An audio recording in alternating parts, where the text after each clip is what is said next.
Hello and welcome to my review of the Chaos Spawn. Now this is a little bit different than the Chaos Spawn in the Games Workshop's web store. I'm not a huge fan of both of those models in that set for, I think it's what, £25 or so. I'm not a huge fan of them. It might just be the paint scheme or something, but yeah, I found this model. It's an old metal model. I can't really tell you how much it cost. Probably it cost me £10 or £12, something like that.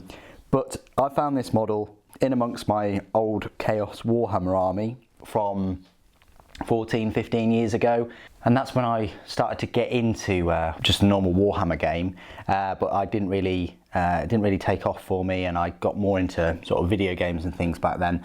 But still, I found this model and I thought it'd be a great model to add to the Death Guard army, and I really like it. I like the fact that it's just burst out of someone with these energies, and you've got like a part of a head there and this mouth and gaping maw that's just shot out, and then he's got this, his arm has mutated into this big claw, and some spikes have come out, and then his right arm has just turned into these kind of barbed whips kind of thing, these barbed spiked flails, I want to say. On the back he's got like a little chubby tail and like an arm look. Can you see that arm coming out? It's a bit difficult to see because it's sprayed black. You know, I sprayed it black in the hope to paint it, but this was a long time ago. But yeah, I just thought I'd do this video because Chaos Spawn is in the new Death Guard Codex, and you know, I essentially do have one. I only recently just put him on this I think it is a 60mm base or 65mm base.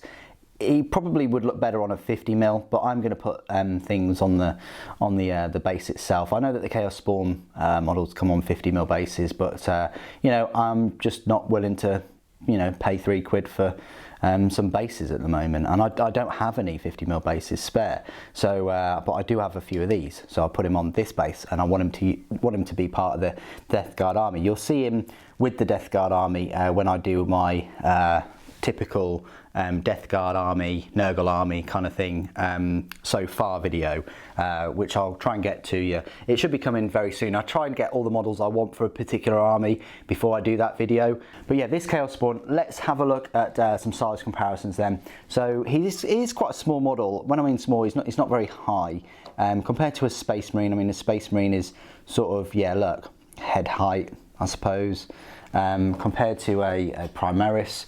Primaris does, you know, is a bit taller than him, but obviously nowhere near has that thickness going on. But compared to a Death Guard, I think it'd work well with a Death Guard. They're sort of like, you know, protecting him, or maybe they're babysitting him. I don't know. But yeah, compared to a Beast of Nurgle though, just goes to show how big things have got. This Beast of Nurgle is bigger than this old metal Chaos Spawn. Look how big it is, and but you know, that's to be expected. This is like demonic, and this one isn't, apparently. But this one's demonic, and it's been created by Nurgle and stuff, whereas this one has sort of kind of burst out of an Imperial Guard or, you know, Space Marine or something. It's just burst out of him, and you know, with unnatural energies and things like that. So yeah, he's not the hugest model at all. I mean, compared to a Hellbrute, even a Hellbrute is far bigger than him, but he's very interesting looking model, very creative, and definitely will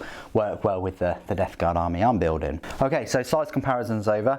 This is my part of the review where I'll talk to you about all of the rules and things for the Chaos Spawn. You can find him in both your Chaos Demons Codex right at the back, not in any particular order, just right at the back there, or he is actually in your Death Guard Codex, so he does have 8th edition rules. He is fast attack, even though his movement's only 7 inches, which actually makes him the slowest fast attack choice ever. No, I don't know. But yeah, it's only 7-inch movement, which is actually slower than a Hellbrute. So I don't know why you'd class him as fast attack, but still, at least he doesn't take up a slot of elites. So his power points cost is a 2, and his points cost for match play is 33. And he's got hideous mutations, so he doesn't have to spend any more points than that. That's just it. He's just 33 points base, so very, very cheap model, both power points cost and match play costs, and you're getting a fair bit for these 33 points. You know, cost of what, 2 Space Marines or so. So movement is 7 inches, like I said. Weapon skill is 4+, doesn't have a ballistic skill. Strength is 5, toughness 5, 4 wounds, attacks D6, leadership 9, and a save of 5+. It contains 1 Chaos Spawn and can include up to 4 additional Chaos Spawn, power rating of +2 per model. Each Chaos Spawn attacks with hideous mutations. What are hideous mutations? Well, the range is melee, the type is melee, the strength is user, so that's strength 5, AP is -2, it's not too bad, and the damage is 2. No abilities though for that weapon, and I'm not a huge fan of him having you know, D6 attacks. I mean, there might be that one time when you get, you know, 1 attack, which not the best. His main abilities though is fearsome. Units within 1 inch of any enemy Chaos Spawn must subtract 1 from their leadership. So unfortunately you're going to have to get him really, really close. So it's not like he's fearsome from, you know, bolter range or lasgun range. He's only fearsome when he's in close combat, which is strange. Mutated beyond reason. When a unit of Chaos Spawn makes its close combat attacks, you roll a d3 and consult the table below. Okay, so it's d3. On a d3 result of a 1, Razor Claws. Hideous mutations of all Chaos Spawn in the unit have an AP of -4 until the end of the fight phase. Now that's fantastic. Although, when you do your attacks, obviously that AP -4 could only be 1 attack, but it's still pretty decent. D3 result of a 2, Grasping Pseudopods. Each Chaos Spawn in the unit adds 2 to its attacks characteristics until the end of the fight phase. Again, that could be great. You could get a 6, and then you could get a 3 or a 4 on the D3 result, and then all of a sudden you've got 8 attacks, slamming in at strength 5, AP -2 and damage of 2.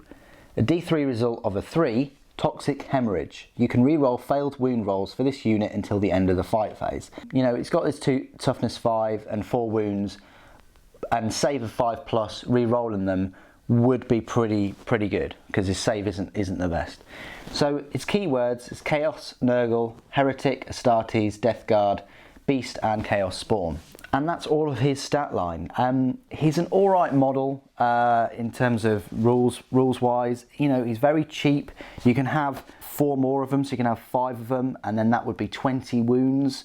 And again, that would be quite cheap points wise and power points cost wise. He's a fast attack choice, so he's not really going up against any other you know, stiff competition compared to elites, other than the Fetid Bloat Drones and the Myphitic Blight Haulers. He's not incredibly fast either, movement of 7 inches. He doesn't have a delivery method like a, I don't know, Land Raider, I'll say, or anything like that. So he is going to be a bit of a bullet magnet, bit of a bullet sponge. He's not the best at close combat though, although the randomization of his abilities, such as the Razor Claws, might give your opponent something to sort of think about. But yeah, just shoot the crap out of these if you see them.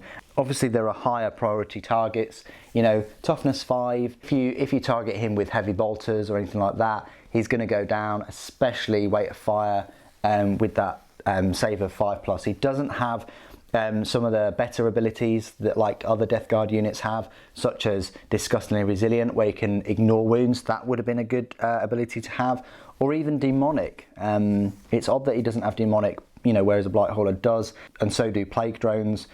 But still, personally, I think he should have had Disgustingly Resilient or Demonic. That would have buffed him up a little bit more and made him a viable choice. But as it stands, I don't think he's going to do much. He's just a distraction and a really cool looking model, in my opinion.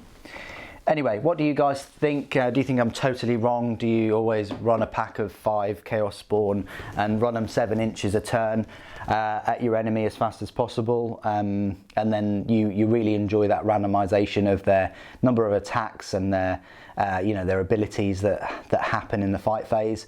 Please do put all your comments and thoughts and opinions and things down below. Be great to hear from you. Thank you ever so much for joining me today. Thank you for watching. Papa bless.